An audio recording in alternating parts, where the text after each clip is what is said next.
মায়ের বাড়িতে আসতে গেলে তো রান্নাবান্নার চিন্তা থেকে একদমই মুক্ত থাকি। তাই আমি এখানে আসতে গেলে ঘরগুলো গুছিয়ে দেওয়ার চেষ্টা করি। এর আগের দিন তো দেখলে মায়ের আলমারিটা গুছিয়ে দিয়েছি, যে আলমারিতে শুধুমাত্র মায়ের শাড়ি ছিল, তার মধ্যে আমারও কিছুটা আছে।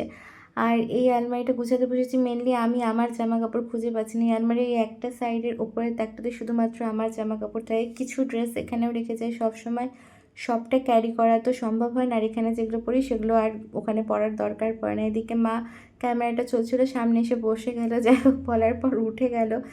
একদিকে ভালোই হলো, আলমারিটা গুছাতে গিয়ে অনেক কিছু খুঁজে পেয়ে, এই যে নতুন ব্লাউজের পিস, তারপরে একটা নতুন চুড়িদারের পিস। এদিকে আমার কাছে তো ব্যাগের কালেকশন প্রচুর প্রচুর, কিন্তু ব্যবহারই করা হয় না ব্যাগগুলো। এই যে জামাটা দেখলে, এটা আমার অনেক ছোটোবেলার জামা, তখন ছোটো মামার বিয়ের সময় কিনে দিয়েছিল।